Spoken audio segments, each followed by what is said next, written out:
Bayangkan, ketika semua dokter di rumah sakit menyerah. Tidak ada harapan. Tidak ada jalan keluar. Seorang pemuda CEO cantik terbaring kritis. Tinggal menunggu waktu. Namun di saat itulah, datang seorang dukun tua dari Jawa yang membawa cara penyembuhan aneh. Apakah ini pertolongan? Atau justru jalan menuju kebinasaan? Saksikan sampai akhir.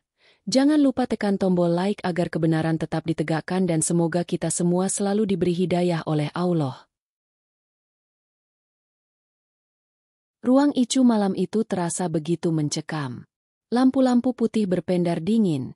Suara mesin monitor jantung berdetak tak teratur.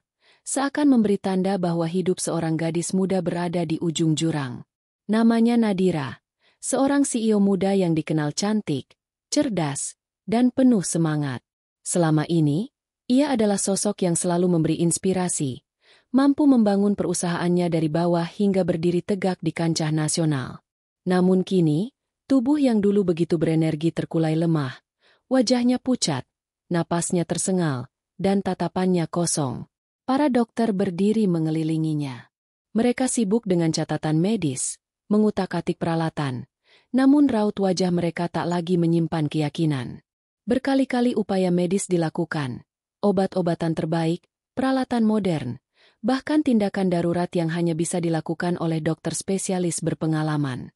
Tapi hasilnya tetap sama, tidak ada tanda perbaikan. Organ-organ tubuhnya satu persatu mengalami penurunan fungsi yang tak dapat dijelaskan secara medis. Ucap salah satu dokter dengan suara parau. Ia menunduk, seakan tak sanggup menatap mata keluarga Nadira yang menunggu jawaban. Kami sudah mencoba semua yang bisa kami lakukan. Hening menyelimuti ruangan itu. Hanya bunyi beep dari monitor jantung yang terdengar. Semakin lemah, semakin jauh.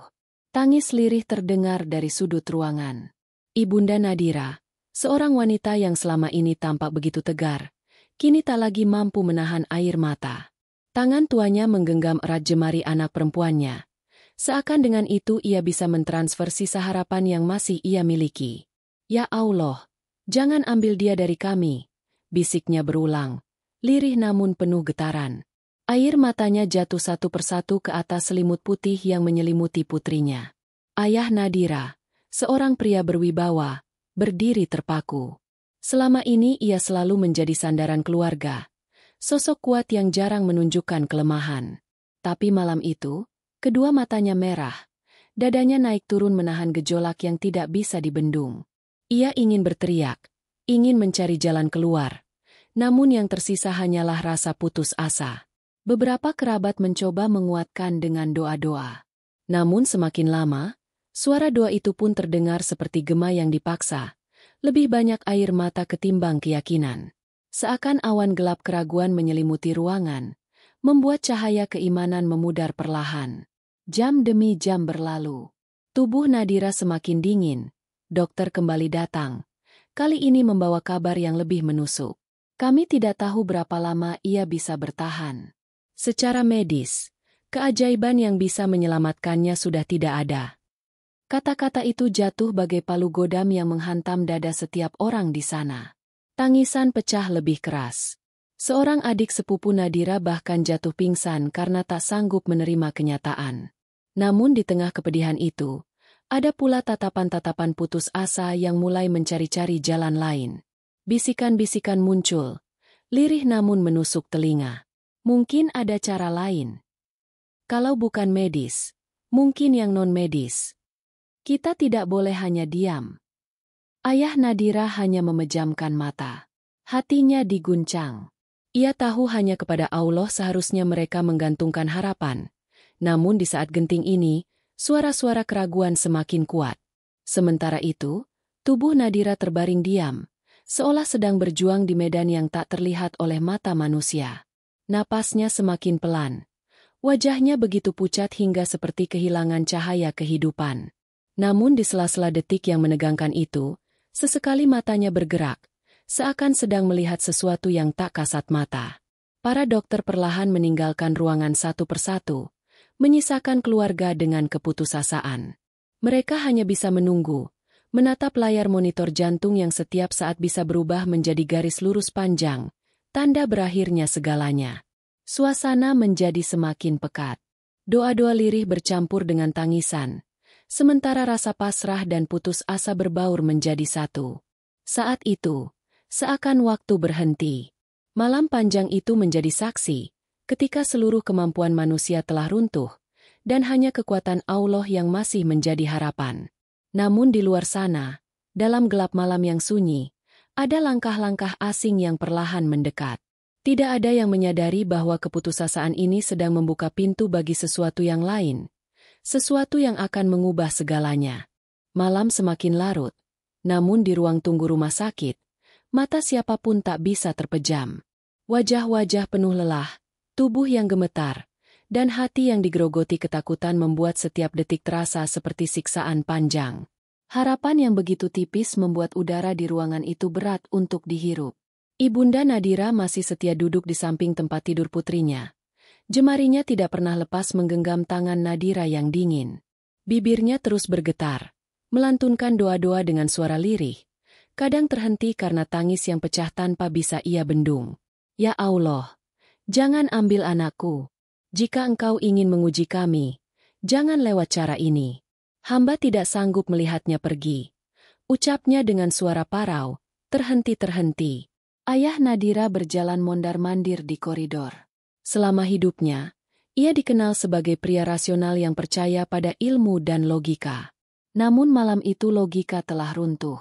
Setiap kali ia melirik ke arah ruangan Icu, rasa bersalah menusuk hatinya. Ia menyesal karena terlalu sibuk bekerja, jarang meluangkan waktu untuk Nadira. Ia menyesal karena tidak pernah benar-benar bertanya, apakah putrinya bahagia dengan semua pencapaian yang ia paksakan. Semua itu berputar seperti mimpi buruk yang menampar dirinya tanpa henti. Di pojok ruangan, kerabat-kerabat Nadira juga berusaha menguatkan. Namun semakin lama, doa-doa mereka terdengar melemah. Ada jeda panjang di antara kalimat doa, seolah keyakinan mereka mulai retak. Seorang bibi menatap kosong dan berkata dengan suara hampir tak terdengar. Kita sudah berdoa siang dan malam, tapi kondisinya semakin parah. Apakah doa kita tidak sampai? Ucapan itu membuat suasana hening. Beberapa menunduk. Ada yang menangis diam-diam. Seperti ada dinding besar yang tiba-tiba memisahkan hati mereka dari harapan kepada Allah. Doa yang seharusnya menjadi kekuatan, kini terasa menggantung, tak sampai ke langit. Adik Nadira, seorang remaja laki-laki, tiba-tiba meletakkan wajahnya di kedua tangan dan menangis keras. Kenapa engkau diam saja? Ya Allah, kenapa harus kakakku yang baik, yang selalu berbuat untuk orang lain, yang kau uji seperti ini? Kenapa bukan aku saja? Tangisannya meledak, membuat ibunya ikut risak lebih kuat. Hati yang retak memang mudah digoda. Perlahan, muncul suara-suara kecil, lirih namun menusuk. Seorang kerabat berbisik, kalau doa tidak dijawab, mungkin ada jalan lain. Ada orang pintar, ada cara lain yang bisa dicoba. Bisikan itu mula-mula terdengar samar, namun seiring menit yang berjalan, ia menjadi semakin lantang. Bukankah Allah juga memberi jalan lewat banyak perantara? Suara lain menimpali, seolah membenarkan. Tapi bukankah apa yang kita lakukan sudah maksimal? Medis sudah gagal, doa seakan tidak dijawab. Apa kita harus pasrah begitu saja? Sambung yang lain, dengan wajah putus asa. Ayah Nadira menutup wajah dengan kedua tangannya. Ia ingin percaya bahwa hanya Allah yang bisa memberi kesembuhan. Namun rasa takut kehilangan membuat pikirannya goyah.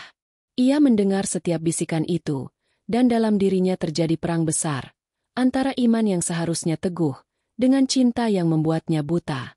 Nadira sendiri di ranjang Icu tampak semakin lemah. Napasnya pendek-pendek, matanya kadang bergerak ke kiri dan ke kanan, seakan ia melihat sesuatu yang tak kasat mata. Sesekali bibirnya bergerak, namun suara tak terdengar.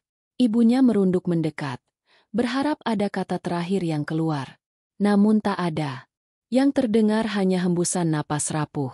Detik itu, beberapa keluarga sudah mulai yakin doa mereka tak lagi punya daya. Padahal mereka lupa, doa bukanlah soal cepat atau lambat, melainkan soal keyakinan yang harus terus dijaga. Namun rasa takut dan cinta yang bercampur putus asa justru meruntuhkan dinding iman yang seharusnya menguatkan. Jam dinding menunjuk hampir pukul 2 dini hari. Sunyi makin menekan. Hanya tersisa isak tangis yang tidak pernah berhenti. Lampu lorong rumah sakit berkelip, membuat suasana semakin suram. Saat itu, pintu ruang tunggu berderit perlahan. Semua kepala menoleh. Siluet seorang asing muncul. Langkahnya pelan namun mantap. Pakaian yang dikenakan berbeda dari semua orang di sana. Hitam pekat, kain lusuh, dan mata yang tajam menusuk. Aura dingin menyelimuti setiap langkahnya. Tanpa berkata-kata, ia memandang ke arah Nadira yang terbaring kritis. Seisi ruangan tercekat. Mereka tidak mengenal orang ini, namun entah mengapa, kehadirannya memberi rasa aneh, antara takut dan harapan yang samar. Beberapa keluarga saling pandang, seakan mendapat jawaban atas bisikan yang sejak tadi mengganggu pikiran mereka. Dan di sanalah transisi itu bermula, saat doa yang terputus membuka celah, dan keraguan manusia siap menerima apapun yang datang, meski dari arah yang tidak seharusnya. Udara dini hari di lorong rumah sakit itu begitu berat. Tangis yang mulai mereda bukan karena keikhlasan, melainkan karena kelelahan. Mata-mata yang sembab memandang kosong ke lantai. Tubuh-tubuh yang letih terkulai di kursi tunggu. Namun di tengah kelesuan itu, kehadiran sosok asing tadi perlahan-lahan mengubah suasana. Langkahnya tenang, tanpa tergesa, tapi setiap derap sepatunya terdengar jelas. Pakaian serba hitam yang ia kenakan tampak kontras dengan ruangan rumah sakit yang terang. Jubah lusuhnya bergoyang perlahan seiring langkah, dan matanya, mata yang tajam, dalam, namun dingin, seolah menembus hati orang-orang yang menatapnya. Ia berhenti di depan ruangan Icu tempat Nadira terbaring. Suasana yang semula hanya dipenuhi tangis, kini berganti dengan rasa penasaran dan ketegangan. Tak seorang pun mengenalnya. Namun aura yang ia bawa membuat semua orang terdiam, seperti terikat oleh sesuatu yang tak kasat mata. Apa ini kamar Nadira? Suaranya berat, serak, namun ada kekuatan yang membuat siapapun tak kuasa untuk tidak menjawab. Ayah Nadira yang sejak tadi berusaha keras menahan diri akhirnya melangkah maju. Dengan suara bergetar, ia bertanya, "Anda siapa? Bagaimana Anda tahu nama anak saya?" Pria itu tersenyum samar. Senyum yang tak memberi ketenangan, justru menambah kegelisahan. "Aku hanyalah orang yang datang ketika semua sudah menyerah. Aku tahu apa yang kalian alami. Aku tahu apa yang sedang menjerat anakmu. Penyakitnya bukan penyakit biasa. Dan kalian pun tahu, bukan?" Kalimat itu menghantam keras ke dalam hati semua yang ada di sana. Mereka yang sejak tadi berbisik tentang kemungkinan lain, seketika saling pandang. Seakan kata-kata pria asing itu adalah jawaban atas kebingungan yang mereka simpan. Ibunda Nadira, yang masih duduk di samping putrinya, menatap pria itu dengan mata penuh air mata. Apa maksud Anda? Dokter bilang semua sudah dicoba. Tidak ada lagi harapan. Apa Anda bisa menolongnya?" Pria itu melangkah mendekat. Tangannya yang kurus dengan kuku panjangnya menyentuh kaca pintu Icu. Dari balik kaca, tubuh Nadira tampak semakin pucat. Monitor jantung menurun pelan, nyaris mendatar. Senyumnya melebar. Lalu ia berbalik menatap keluarga dengan sorot mata yang tak terbaca. "Aku bisa menolongnya. Tapi ingat, setiap pertolongan selalu ada harga yang harus dibayar. Kalian ingin dia hidup? Atau kalian rela melihatnya pergi dalam hitungan jam?" Ruangan seketika sunyi. Pertanyaan itu seperti belati yang menusuk dada satu persatu. Ibunda Nadira menutup wajahnya dan kembali menangis. Ayah Nadira menatap lantai dengan pandangan kosong. Beberapa kerabat langsung merapat, mencoba meyakinkan satu sama lain. "Apa maksudnya harga yang harus dibayar?" tanya seorang paman dengan suara bergetar. Pria itu tidak menjawab langsung. Ia hanya duduk perlahan di kursi, seolah yakin tak seorang pun berani mengusirnya. Tatapannya tajam menelusuri wajah setiap orang yang ada di ruangan itu. Ada hal-hal yang tak bisa dijelaskan dengan logika medis. Penyakit anak itu sudah berada di luar kuasa manusia. Tapi ada cara, ada jalan. Jika kalian ingin tahu, aku bisa menunjukkannya. Ayah Nadira terdiam lama, lalu dengan suara yang pecah ia bertanya, "Kalau memang ada jalan, kenapa engkau datang sekarang? Kenapa saat semua sudah menyerah?" Pria itu tertawa kecil, namun tawanya dingin. "Karena aku selalu datang ketika manusia sudah kehilangan semua pegangan. Ketika doa kalian berhenti, ketika keyakinan kalian retak, saat itulah aku hadir. Dan sekarang, waktunya sudah tepat." Kata-kata itu membuat bulu kuduk merinding. Ada sesuatu yang mengerikan dalam ucapannya, namun di saat bersamaan, ada secercah harapan yang samar. Hati mereka yang hancur seperti digoda untuk mempercayainya. Ibunda Nadira tiba-tiba bangkit. Matanya bengkak karena terlalu lama menangis. Suaranya parau. "Kalau kau benar bisa menolong, lakukanlah. Aku tidak peduli berapapun harganya, asalkan anakku selamat." Ayah Nadira menoleh cepat, menatap istrinya dengan tatapan terkejut. "Jangan bicara begitu dulu. Kita tidak tahu siapa dia. Kita tidak tahu apa yang akan dia lakukan." Namun suara-suara lain mulai mendukung si pria asing. "Kalau memang dia punya cara, kenapa tidak dicoba? Bukankah ini lebih baik daripada hanya menunggu Nadira pergi? Apa salahnya? Toh dokter sudah angkat tangan." Perdebatan pun mulai terjadi di antara keluarga. Ada yang menolak keras, masih ingin berpegang pada doa kepada Allah. Namun ada juga yang sudah benar-benar goyah. Tangisan bercampur dengan desakan, menambah kekacauan di ruangan itu. Pria misterius itu hanya duduk tenang, seolah menikmati kebingungan mereka. "Aku tidak memaksa. Keputusan ada di tangan kalian. Tapi ingat, waktu Nadira tidak banyak. Jika kalian menolak, aku akan pergi sekarang, dan kalian akan menyaksikan sendiri bagaimana nyawanya perlahan terlepas." Ayah Nadira terdiam, napasnya berat. Ia menatap putrinya dari balik kaca icu. Tubuh yang dulu hidup dengan penuh semangat kini begitu rapuh, seakan hanya sehelai benang yang menahannya dari kematian. Air matanya jatuh tanpa ia sadari. Ketika keputusasaan sudah berada di puncaknya, kata-kata pria asing itu terdengar bagai kebenaran. Dan di sanalah jalan menuju bab selanjutnya mulai terbuka, ketika pilihan diambil bukan lagi berdasarkan iman, melainkan karena ketakutan.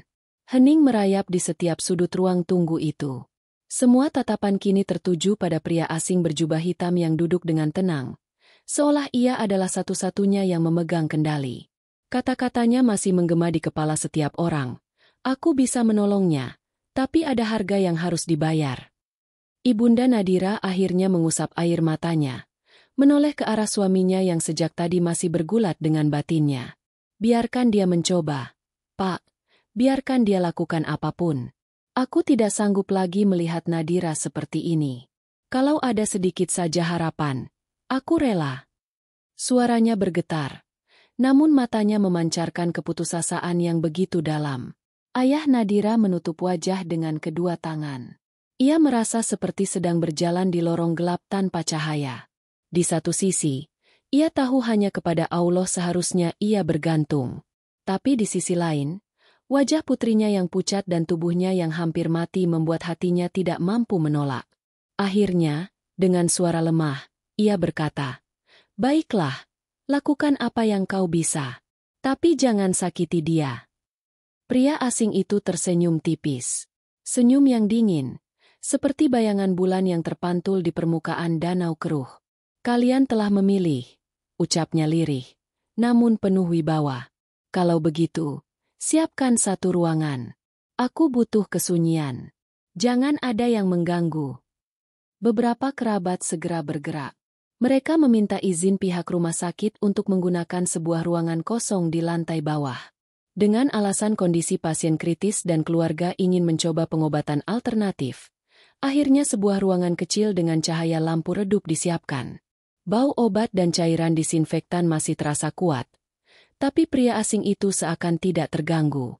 Ia malah menaburkan bubuk hitam dari sebuah kantung kain kecil yang dibawanya, membuat aroma ruangan berubah menjadi campuran asing, antara harum kemenyan dan bau tanah basah yang menusuk hidung. Tubuh Nadira yang lemah kemudian dibawa ke ruangan itu dengan berangkar. Selang-selang masih menempel di tangannya. Monitor portabel ikut dibawa untuk memantau kondisi. Beberapa perawat menolak masuk, merasa ngeri melihat suasana yang mendadak tak wajar. Hanya keluarga dekat yang menemaninya. Pria itu berdiri di tengah ruangan, mengeluarkan sebuah wadah tanah liat kecil, beberapa batang kemenyan, dan benda-benda yang tak dikenali. Cahaya lampu yang temaram membuat bayangannya bergerak di dinding, panjang dan meliuk seperti menari. Tangannya gemetar namun pasti ketika menyalakan api kecil. Lalu kemenyan mulai terbakar, mengeluarkan asap tebal yang menyelimuti ruangan. "Diamlah kalian semua," katanya dengan suara bergetar, seolah lebih dalam dari biasanya. "Jangan ada yang berbicara. Jangan ada yang menangis. Aku sedang memanggil sesuatu yang tidak boleh diganggu." Asap kemenyan makin pekat, membuat mata perih. Aroma tajam itu membuat paru-paru sesak. Namun tak seorang pun berani melawan. Ibunda Nadira memegang tangan anaknya erat. Bibirnya bergetar, ingin berdoa, namun ketakutan menahan suaranya. Pria itu mulai melafalkan mantra-mantra dengan bahasa yang tidak dipahami. Suaranya berat, kadang meninggi, kadang bergetar rendah seperti bisikan. Ruangan bergetar halus. Lampu di langit-langit berkelip tak wajar. Nadira yang semula tak sadarkan diri tiba-tiba menggeliat. Tubuhnya bergetar hebat. Kepalanya menoleh ke kiri dan kanan dengan cepat. "Ya Allah!" lirih ibunya, hampir berteriak, namun segera ditepis oleh pria itu. "Jangan sebut nama itu di sini. Kau akan membuatnya marah." Semua terdiam. Rasa takut menekan mereka lebih kuat daripada keberanian untuk bersuara. Detik itu, denyut jantung Nadira di monitor meningkat drastis. Garis yang semula melambat tiba-tiba menanjak, berbunyi cepat. Tangannya yang kurus meremas selimut. Tubuhnya terangkat seolah sedang melawan sesuatu yang tak terlihat. Dia mulai kembali. Roh kehidupannya terseret masuk, ujar pria itu sambil terus membaca mantra. Matanya memejam, namun wajahnya menunjukkan kepuasan aneh. Tiba-tiba, Nadira membuka mata. Tatapan itu kosong, namun hidup. Bibirnya terbuka, mengeluarkan suara yang bukan miliknya. Serak, dalam, dan asing. "Siapa yang memanggilku?" Seisi ruangan bergidik ngeri. Ibunda Nadira memeluk tubuh anaknya yang bergetar. Namun Nadira mendorongnya dengan kekuatan tak seharusnya dimiliki tubuh lemah. Monitor jantung menunjukkan detak normal kembali, bahkan lebih kuat dari sebelumnya. Air mata keluarga bercucuran. Mereka berteriak kecil, mengira ini pertolongan. Dia sadar. Nadira sadar. Allah, terima kasih. Dia hidup kembali. Namun di balik itu, ayah Nadira merasakan sesuatu yang tak beres. Ia menatap putrinya yang kini duduk perlahan, menatap semua orang dengan senyum samar. Senyum yang bukan milik Nadira yang ia kenal. Pria asing itu berdiri tegak. Asap kemenyan mengelilinginya. Dengan suara mantap, ia berkata, "Kalian sudah melihatnya sendiri. Kematian telah ditunda. Tapi jangan pernah lupa, setiap utang harus dibayar." Hening kembali merayap. Kali ini lebih berat. Tangis bahagia bercampur dengan rasa takut yang tak bisa dijelaskan. Mereka tidak menyadari, pintu yang sudah terbuka malam itu bukan pintu kesembuhan, melainkan pintu menuju sesuatu yang lebih gelap. Udara di ruangan itu masih menyimpan bau kemenyan yang menusuk, meski api kecil sudah lama padam. Asap yang tadi menyesakkan kini menghilang perlahan, meninggalkan hawa aneh yang membuat bulu kuduk berdiri. Nadira tampak duduk bersandar di ranjang, matanya terbuka, wajahnya sedikit berwarna dibanding beberapa jam lalu. Keluarga menangis bahagia, sebagian sujud syukur, sebagian lagi memeluk satu sama lain dengan rasa lega. Namun di tengah rasa syukur itu, ada sesuatu yang tidak benar. Nadira memang tampak sadar, tetapi tatapannya bukan tatapan yang dikenal. Biasanya, sorot mata Nadira hangat dan penuh semangat. Kini, ia menatap dengan kosong, seperti menembus siapapun yang berada di hadapannya. Bibirnya sedikit tersenyum, senyum tipis yang terasa dingin, membuat siapapun yang melihatnya bergidik. Ibunda Nadira hampir mengucap syukur kepada Allah, tetapi tiba-tiba Nadira menoleh tajam, menatap ibunya dengan mata yang berkilat. "Jangan sebut nama itu di hadapanku." Suaranya berat, Jauh berbeda dari suara aslinya yang lembut. Semua orang terdiam. Wajah mereka pucat. Sejenak ruangan itu kembali hening. Hanya terdengar suara monitor jantung yang stabil. Ibunda Nadira memeluk tubuh putrinya, berusaha mengabaikan keanehan itu. Tidak apa-apa, Nak. Yang penting kamu sudah sadar. Kamu selamat. Nadira menoleh. Kali ini tatapannya kembali kosong. Seakan tak mengerti apa yang baru saja ia katakan. Ibu, apa yang terjadi padaku? Suaranya kini lembut, mirip dirinya yang dulu. Ibunya terisak lega, meyakini itu hanya efek samping dari kelemahan tubuh. Namun tanda-tanda aneh mulai muncul malam itu juga. Saat semua orang merasa sedikit lega, Nadira mulai berbicara dengan bahasa yang tak dikenali. Kata-katanya berulang-ulang, seperti mantra, dengan intonasi asing yang tidak pernah ia pelajari. Ayah Nadira mencoba menghentikannya, menggenggam tangan putrinya. Namun semakin keras ia bicara, semakin dingin udara di ruangan itu. Di sudut ruangan, lampu kecil berkelip-kelip. Sesekali padam sebentar, lalu menyala lagi. Hal-hal kecil ini membuat beberapa keluarga saling pandang dengan wajah penuh kecemasan. Mereka ingin menganggapnya kebetulan, tapi suasananya terlalu pekat untuk sekadar disebut kebetulan. Tengah malam, ketika sebagian kerabat tertidur kelelahan di kursi tunggu, terdengar suara teriakan dari dalam kamar. Semua orang berlari masuk. Nadira berdiri di atas ranjang dengan tubuh tegak. Matanya melotot ke arah langit-langit. Rambutnya tergerai liar, dan dari tenggorokannya keluar suara tawa yang bukan miliknya. Serak, berat, menakutkan. Dia milikku sekarang. Suara itu terdengar jelas, membuat ibunda Nadira jatuh terduduk di lantai sambil menangis. Ayah Nadira berusaha mendekat, namun Nadira mengayunkan tangannya dan entah bagaimana, sebuah kursi terlempar ke sudut ruangan.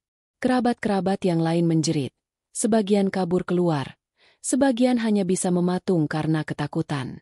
Dokter yang berusaha masuk segera keluar lagi, berkata dengan wajah pucat bahwa ini bukan ranah medis. Setelah beberapa menit menegangkan, tiba-tiba Nadira terjatuh kembali ke ranjang. Nafasnya kembali normal, seolah tidak pernah terjadi apa-apa. Ketika ibunya mendekat dengan hati-hati, ia hanya melihat anaknya tidur pulas. Wajahnya tenang, bibirnya tersenyum samar. Seperti tidak pernah ada jeritan atau tawa menyeramkan barusan. Malam itu, tidak ada yang bisa tidur. Setiap kali mereka mencoba memejamkan mata, bayangan tatapan kosong Nadira dan tawa aneh itu kembali menghantui. Ayah Nadira duduk di pojok ruangan, menatap putrinya tanpa berkedip. Hatinya bergejolak. Rasa syukur yang bercampur dengan rasa takut tak karuan. Ia tahu ada yang tidak beres, namun ia terlalu lelah untuk berpikir jernih. Pagi menjelang, cahaya matahari masuk dari celah jendela. Untuk sesaat, suasana terasa lebih tenang. Namun saat seorang perawat masuk untuk mengecek kondisi, Nadira membuka mata dan menatapnya. Perawat itu sontak berhenti. Wajahnya pucat pasi. Ada apa? Tanya ayah Nadira cepat. Perawat itu gemetar. Suaranya hampir tak terdengar. Matanya. Pak, itu bukan mata orang sakit. Itu mata yang seperti bukan miliknya. Nadira tersenyum tipis, menatap semua orang yang kini berdiri kaku. Aku sudah kembali, tapi bukan sepenuhnya. Ruangan mendadak dingin, meski matahari pagi terang benderang. Keluarga terdiam, tak tahu harus bersyukur atau justru ketakutan. Mereka telah melihat dengan mata kepala sendiri. Sesuatu memang telah terjadi pada Nadira. Ia hidup, jantungnya berdetak stabil, tubuhnya mulai kuat, tetapi ada bayangan lain yang menyertai. Ayah Nadira menutup wajahnya. Hatinya penuh sesak. Ia sadar kini mereka telah melangkah ke jalan yang asing. Harapan memang kembali, tetapi bersama dengan harapan itu, ketakutan yang lebih besar ikut masuk.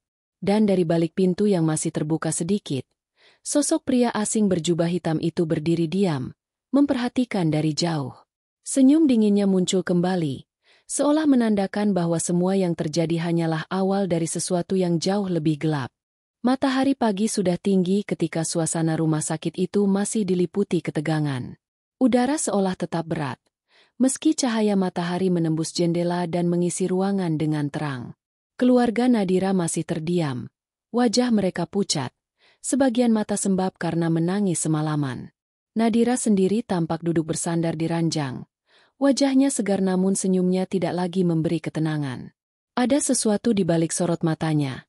Sesuatu yang membuat orang-orang di sekitarnya tidak berani menatap terlalu lama. Pagi itu, di tengah kekacauan batin, datanglah seorang tamu yang tak disangka. Seorang pria muda dengan janggut tipis, wajahnya teduh, dan mata yang tajam penuh keyakinan. Ia mengenakan baju koko putih sederhana, peci hitam, dan membawa tas kecil berisi kitab suci. Namanya Ustadz Raffi. Kehadirannya tidak seramai pria berjubah hitam malam itu, namun auranya berbeda, menenangkan, tapi juga membangkitkan sesuatu yang mulai pudar dari hati keluarga, harapan kepada Allah. Ayah Nadira yang berdiri di dekat pintu menoleh ketika Ustadz Raffi melangkah masuk. "Siapa Anda?" tanyanya dengan suara pelan namun waspada. Dengan senyum tenang, Ustadz Raffi menjawab, "Saya mendengar kabar tentang kondisi putri Bapak dari salah satu jamaah. Mereka bilang ada hal-hal aneh yang terjadi di sini. Jadi saya datang, bukan untuk mengganggu, tapi untuk mengingatkan. Karena saya takut, keluarga ini sedang berjalan di jalan yang berbahaya." Kata-kata itu membuat ruangan kembali hening. Ibunda Nadira segera berdiri, matanya masih basah oleh air mata. "Ustadz, tolong, anak saya. Kami sudah berdoa, kami sudah menangis, tapi tetap tidak ada perubahan." Lalu datanglah orang itu. Ia terhenti, seolah ragu menyebut pria berjubah hitam. Dan setelah itu, memang benar Nadira kembali hidup. Tapi, sesuatu terasa salah. Ustadz Raffi menatap Nadira dengan seksama. Saat pandangan mereka bertemu, tubuh Nadira tiba-tiba menegang. Bibirnya bergerak, seperti ingin berkata sesuatu, namun hanya keluar suara desis rendah. Sorot matanya yang tadinya kosong kini berubah menjadi tajam, penuh perlawanan. "Nak," kata Ustadz Raffi lembut namun tegas. "Apa kau tahu siapa yang sebenarnya menyelamatkanmu semalam? Itu bukan kesembuhan. Itu bukan pertolongan. Itu hanyalah tipu daya. Ingatlah, hanya Allah yang memberi kehidupan dan kesembuhan." Sekonyong-konyong Nadira tertawa. Tawanya bukan tawa gadis cantik yang dikenal semua orang, melainkan tawa serak yang membuat bulu kuduk berdiri. "Kau terlambat, Ustadz. Tubuh ini sudah bukan miliknya lagi. Ia milik kami." Ibunda Nadira menjerit, menutup mulutnya dengan kedua tangan, sedangkan ayah Nadira melangkah mundur, wajahnya pucat pasi. Kerabat-kerabat lain yang hadir berhamburan keluar ruangan karena tak sanggup mendengar suara itu. Hanya Ustadz Raffi yang tetap berdiri tegak. Ia mendekat perlahan, lalu duduk di kursi di sisi ranjang Nadira. Dengan tenang ia membuka kitab kecilnya dan mulai melantunkan ayat-ayat suci dengan suara lantang. Suara itu bergetar, bukan karena takut, tapi karena keyakinan yang kokoh. Begitu ayat-ayat itu dilantunkan, tubuh Nadira mendadak menggeliat keras. Kepalanya menoleh ke kiri dan kanan dengan cepat. Tangannya mencakar-cakar udara. Suaranya berubah menjadi pekikan panjang. "Hentikan! Jangan sebut itu di sini. Dia tidak berhak memanggil nama itu." Namun Ustadz Raffi tidak berhenti. Setiap ayat yang ia baca justru semakin keras, semakin jelas, seakan ingin menembus tabir yang menyelimuti tubuh Nadira. Keringat mulai bercucuran dari wajah Nadira, matanya berputar, dan dari mulutnya keluar suara yang bukan hanya satu, melainkan seperti banyak suara berbicara bersamaan. "Kami dipanggil, kami diikat dengan perjanjian lama. Ini bukan urusanmu, Ustadz." Ayah Nadira hampir tak mampu berdiri.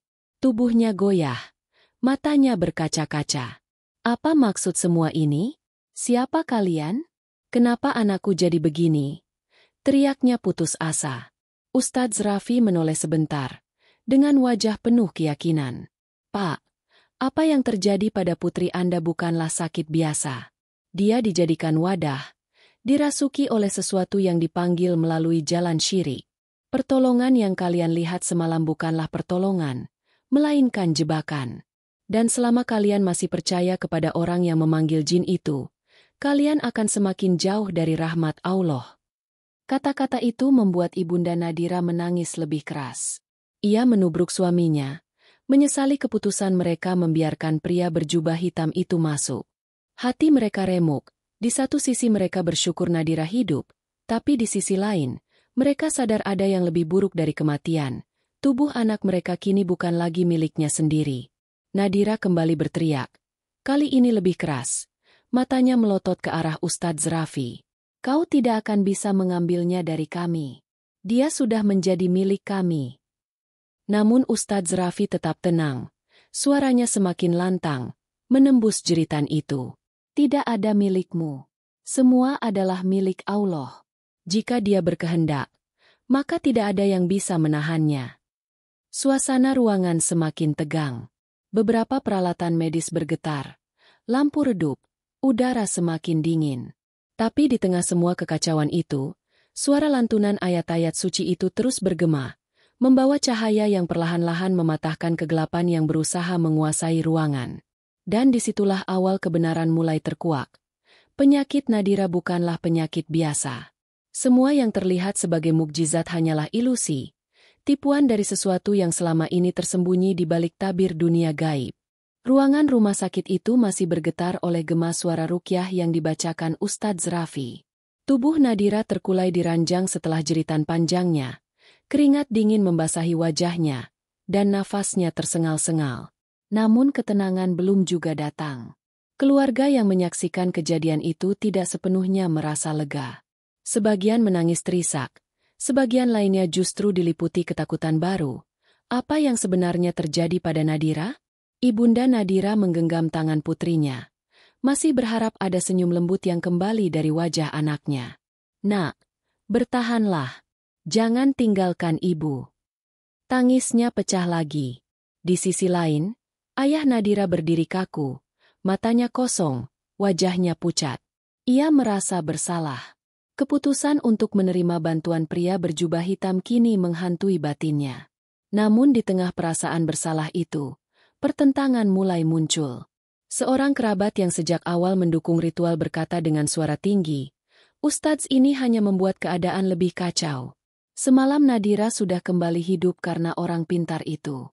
Kalau bukan karena dia, mungkin Nadira sudah mati. Suasana langsung memanas. Kerabat lain menimpali. Tapi kau tidak lihat sendiri apa yang terjadi barusan? Itu bukan Nadira. Itu bukan kesembuhan. Itu jelas-jelas sesuatu yang gelap. Ustadz ini benar. Hanya Allah yang bisa memberi kesembuhan. Pertengkaran pecah. Suara saling menyalahkan memenuhi ruangan, bercampur dengan tangisan dan teriakan. Ada yang memohon agar rukyah dilanjutkan. Ada pula yang mendesak memanggil kembali pria berjubah hitam. Hati setiap orang ditarik ke arah yang berbeda, antara rasa takut kehilangan dan iman yang mulai goyah. Ustadz Raffi berdiri, wajahnya tegas meski suasana kacau. Kalian semua harus sadar. Suaranya meninggi, lantang mengalahkan kegaduhan. Jangan biarkan rasa takut membuat kalian berpaling dari Allah. Apa yang kalian lihat semalam bukanlah pertolongan. Itu adalah jeratan. Jika kalian tetap percaya pada orang itu, berarti kalian menyerahkan diri kalian sendiri kepada sesuatu selain Allah. Itu adalah kesirikan, dan kesirikan hanya membawa kehancuran. Namun Paman Nadira yang sejak awal paling keras kepala melangkah maju. Wajahnya merah, nadinya menonjol. Kau bicara soal syirik, tapi apa kau bisa menjamin Nadira hidup dengan rukyahmu? Kau hanya membaca ayat, sementara orang pintar itu sudah memberi hasil nyata. Kami tidak butuh teori, kami butuh Nadira hidup. Kalimat itu menampar seluruh ruangan. Ibunda Nadira terisak semakin keras, merasa terhimpit di antara dua keyakinan. Air matanya membanjiri wajahnya. Aku hanya ingin anakku selamat. Aku tidak peduli bagaimana caranya. Aku tidak sanggup melihat dia diambil dariku. Ustadz Raffi mendekati Ibunda Nadira. Suaranya melunak namun penuh keyakinan. Bu, justru karena cinta seorang ibu begitu besar, jangan biarkan cinta itu menjerumuskan.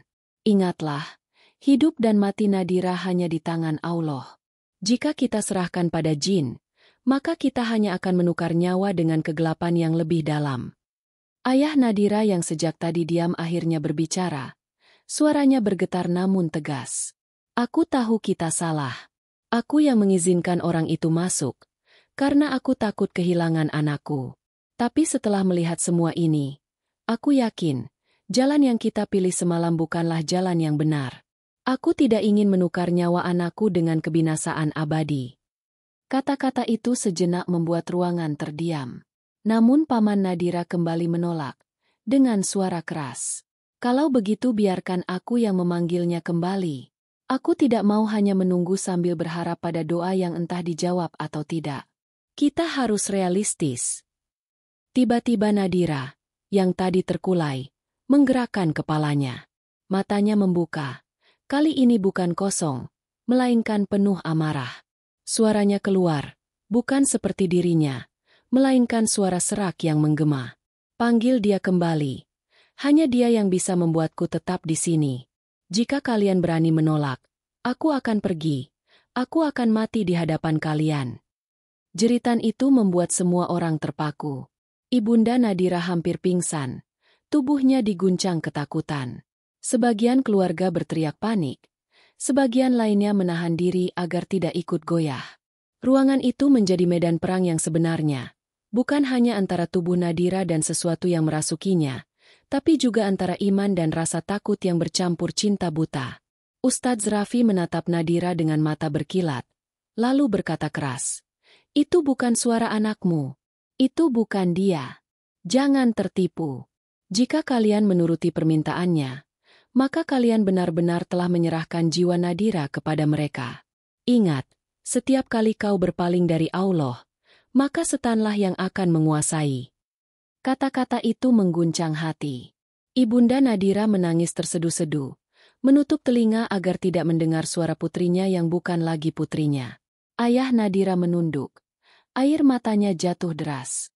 Di hatinya kini hanya ada satu doa, meski lirih, meski dengan sisa iman yang hampir habis. Ya Allah, jangan biarkan kami hancur. Tunjukkan jalan yang benar. Ruangan kembali hening. Hanya tersisa tangisan dan suara nafas Nadira yang berat. Namun semua orang tahu, ini belum berakhir. Pertarungan keyakinan itu baru saja dimulai. Jeritan panjang itu mengguncang seluruh ruangan. Tubuh Nadira bergetar hebat.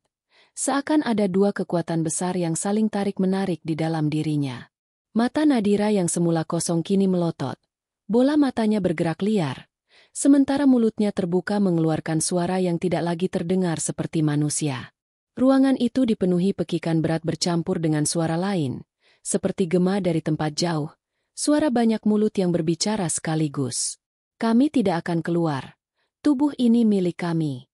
Ia adalah warisan, perjanjian lama yang tidak bisa diputuskan begitu saja. Kata-kata itu membuat semua yang hadir terdiam membeku.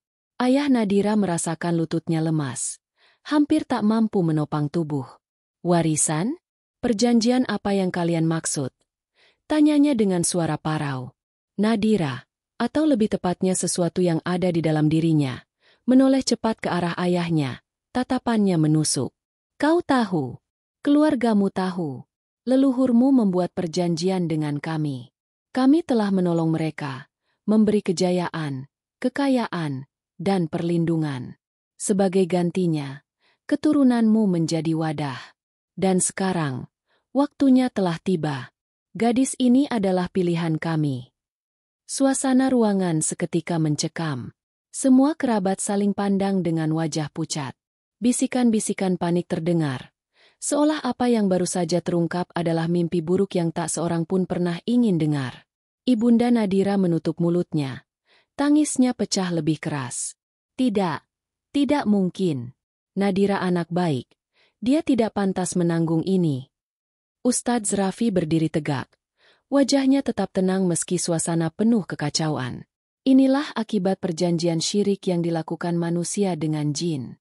Mereka memberi dunia, tapi menukar akhirat. Dan sekarang, kalian melihat sendiri buah dari perjanjian itu. Suaranya lantang, namun penuh getaran yang menusuk hati. Pria berjubah hitam yang sejak tadi menunggu akhirnya bersuara. Tawanya dingin. Akhirnya kalian tahu. Leluhur Nadira sendiri yang menyerahkan keturunannya kepada kami. Apa yang aku lakukan hanya melanjutkan perjanjian itu. Jika kalian ingin ia selamat, ikuti syarat terakhir yang kuajukan. Serahkan tumbal, dan tubuhnya akan tetap menjadi milik kalian. Ayah Nadira terhuyung, menahan dinding agar tidak jatuh. Ingatannya mundur jauh, kepada cerita samar yang dulu pernah ia dengar dari kakeknya, tentang masa-masa sulit di kampung, ketika leluhurnya pergi ke gunung mencari jalan keluar. Saat itu, keluarga yang miskin tiba-tiba memperoleh keberuntungan besar. Tanah melimpah, usaha maju, nama keluarga terangkat. Semua dianggap berkah. Namun tak pernah ada yang berani bertanya dari mana asalnya. Kini, kebenaran itu terpampang jelas di depan mata. Allah, ampuni kami. Suara ayah Nadira lirih. Namun tubuhnya bergetar hebat. Tiba-tiba Nadira menjerit keras. Tubuhnya terangkat dari ranjang. Seolah ada tangan tak kasat mata yang mengangkatnya. Rambutnya terurai. Matanya memerah. Dan suaranya berubah menjadi teriakan yang memekakan telinga. Aku tidak akan pergi. Aku akan tinggal di tubuh ini. Karena ia adalah aku. Kerabat-kerabat berlarian menjauh. Sebagian jatuh tersungkur. Sebagian menutup telinga sambil menangis histeris. Ibunda Nadira meraung. Tidak, jangan ambil anakku. Jangan hukum dia atas dosa yang bukan miliknya. Ustadz Raffi segera membuka kitab kecilnya. Suaranya meninggi. Ayat demi ayat mengalir deras, memotong jeritan itu. Tidak ada perjanjian yang lebih kuat dari janji Allah. Tidak ada kuasa jin atas manusia kecuali yang diberikan dengan kesirikan. Pergi kalian, karena tubuh ini bukan milik kalian. Tubuh Nadira menggeliat hebat, seperti ada ribuan ular yang bergeliat di dalamnya. Suara-suara asing keluar dari mulutnya, berlapis-lapis, saling tindih. Kami diikat perjanjian, kami diberi kuasa, kalian tidak bisa memutusnya. Namun semakin keras suara itu, semakin lantang pula ayat-ayat yang dibacakan Ustadz Raffi. Udara di ruangan semakin tebal, lampu bergoyang, peralatan medis bergetar. Pria berjubah hitam maju selangkah, berusaha melawan, tapi tubuhnya sendiri tampak melemah, wajahnya mulai pucat. Tidak, tidak, kalian tidak berhak mengambilnya dari kami. Pekik suara itu lagi. Dengan penuh keyakinan, Ustadz Raffi melanjutkan bacaannya. Suaranya menggema, menembus jeritan, menembus tangisan, menembus rasa takut semua orang. Perlahan, tubuh Nadira yang semula melayang jatuh kembali keranjang, terengah-engah, keringat bercucuran, namun jeritan itu belum sepenuhnya hilang. Ayah Nadira mendekat. Suaranya pecah penuh air mata. Cukup. Aku tidak mau lagi. Aku tidak peduli pada kekayaan atau kejayaan yang diberikan leluhurku dulu. Aku hanya ingin anakku kembali. Aku hanya ingin Nadira selamat. Jika memang harus ditebus, biar aku yang menanggungnya, bukan dia. Ruangan itu seketika hening setelah teriakan itu. Suara Nadira berubah lirih, namun tetap bukan suaranya sendiri. Kau rela menyerahkan dirimu, tapi tidak anakmu? Kau pikir itu akan memutuskan perjanjian? Ustadz Raffi menoleh, menatap ayah Nadira dengan tajam. Pak, jangan sekali-kali menyerahkan diri pada mereka. Yang harus kau lakukan adalah bertaubat. Putuskan perjanjian itu dengan keimanan. Hanya dengan kembali kepada Allah, semua bisa diputuskan. Air mata ayah Nadira jatuh deras. Ya Allah, ampunilah dosa-dosa leluhurku. Jangan biarkan anakku menanggung apa yang tidak ia lakukan. Jika ini ujian, maka beri aku kekuatan untuk tetap teguh di jalan MU. Seiring doa itu terucap, tubuh Nadira kembali menegang. Suaranya berubah menjadi jeritan panjang yang memecah ruangan. Tidak, kau tidak boleh memutus perjanjian itu. Kau tidak boleh mengkhianati kami. Namun suara ayat suci dan doa yang keluar dari hati yang benar-benar pasrah semakin menekan. Perlahan, rahasia besar yang selama ini tersembunyi terkuak sepenuhnya. Nadira bukan hanya sakit, ia dijadikan tumbal dari perjanjian leluhurnya dengan jin. Dan malam itu, di hadapan semua orang, rahasia itu tidak bisa lagi ditutupi. Malam kembali menyelimuti rumah sakit itu dengan sepi yang mencekam. Lampu lorong berkelip samar. Bayangan panjang di dinding seolah bergerak sendiri. Di dalam ruang rawat Nadira, suasana lebih tegang dari sebelumnya. Tubuh Nadira tampak segar. Namun aura di sekitarnya membuat siapapun merasa tercekik. Matanya memandang kosong ke arah langit-langit. Kadang senyum samar menghiasi bibirnya. Seakan ada sesuatu yang bersemayam di balik kulitnya. Keluarga berkumpul. Wajah mereka kusut. Mata mereka merah oleh tangisan yang tak kunjung reda. Pertentangan yang pecah sejak siang belum menemukan jalan keluar. Ada yang masih teguh bersama Ustadz Raffi, yakin bahwa jalan satu-satunya hanyalah kembali kepada Allah. Namun ada pula yang semakin terdesak oleh rasa takut, mendesak untuk memanggil kembali pria berjubah hitam itu.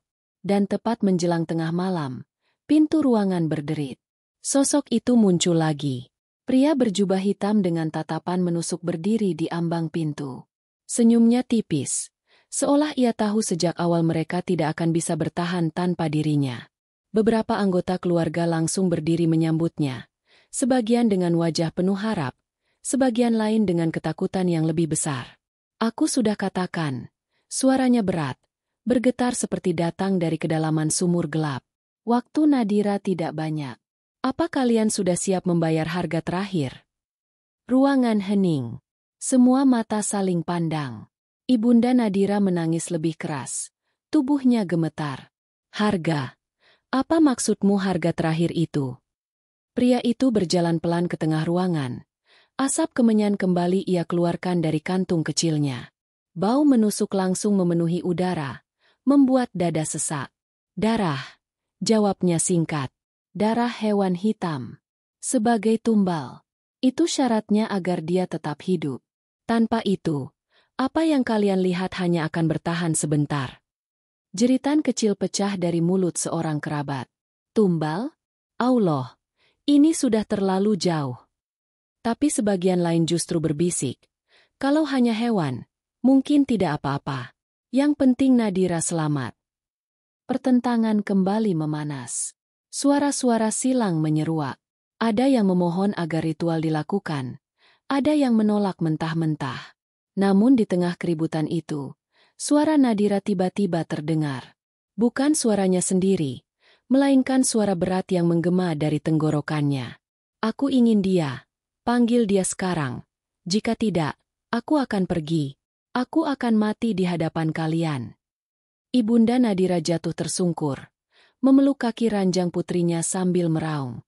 Jangan pergi, nak. Jangan tinggalkan ibu. Kalau memang ini satu-satunya cara, lakukan saja. Ayah Nadira menatap istrinya dengan tatapan hancur. Kau tahu ini salah. Kau tahu ini bukan jalan yang benar.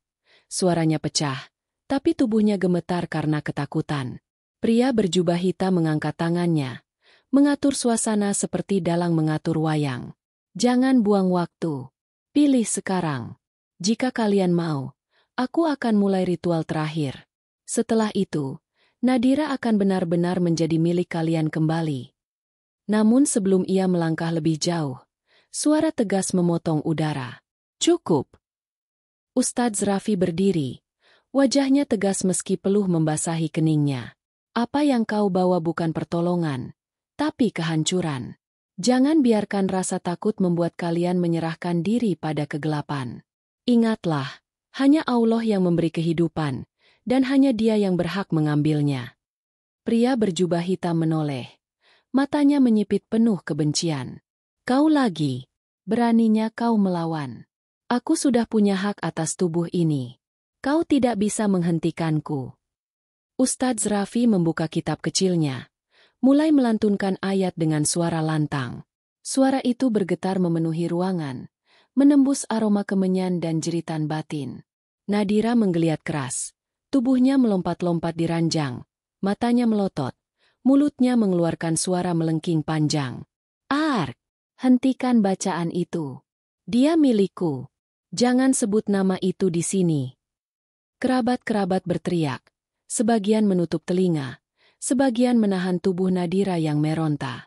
Ibunda Nadira terkapar di lantai, menangis keras sambil menutup wajahnya. Pria berjubah hitam semakin marah. Ia mengeluarkan belati kecil dari balik jubahnya. Ujungnya berkilat terkena cahaya lampu. Kalau kalian tidak rela menyerahkan tumbal, maka biarkan aku yang menuntut darah sekarang, teriaknya. Suasana meledak. Jeritan, tangisan, doa-doa lirih bercampur menjadi satu. Tubuh Nadira semakin kuat, seakan kekuatan asing menguasainya. Kerabat-kerabat berusaha menahan, tapi kekuatan itu bukan lagi miliknya. Di tengah kekacauan itu, suara Ustadz Raffi tidak berhenti. Ayat demi ayat ia lantunkan, semakin keras, semakin penuh keyakinan.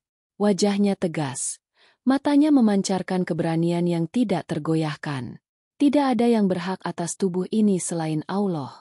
Tidak ada kekuatan yang lebih besar darinya. Peralatan medis bergetar, lampu berkelip, udara semakin dingin. Tubuh Nadira menjerit panjang, sementara pria berjubah hitam berusaha mendekat dengan belati di tangan. Namun langkahnya tertahan. Tubuhnya seakan terbakar oleh suara ayat yang terus diperdengarkan. Keluarga menatap dengan ketakutan bercampur harapan. Pertarungan itu kini nyata di depan mata mereka, antara kegelapan yang menuntut darah dan cahaya yang berusaha membebaskan. Mereka tahu, malam itu adalah malam penentuan. Dan di sanalah transisi menuju bab berikutnya terbentuk, ketika ritual terakhir yang dituntut dukun berbenturan dengan kekuatan doa yang tak pernah bisa dipatahkan. Ruangan itu telah berubah menjadi medan pertempuran. Bukan lagi pertempuran fisik, melainkan pertempuran yang melibatkan jiwa, keyakinan, dan kekuatan yang tidak kasat mata. Tubuh Nadira menggeliat keras di ranjang, matanya merah, wajahnya penuh keringat, sementara dari mulutnya keluar jeritan bercampur tawa yang membuat bulu kuduk semua orang berdiri. Dia milik kami. Kalian tidak akan bisa mengambilnya. Perjanjian sudah dibuat, dan darah keturunannya adalah milik kami.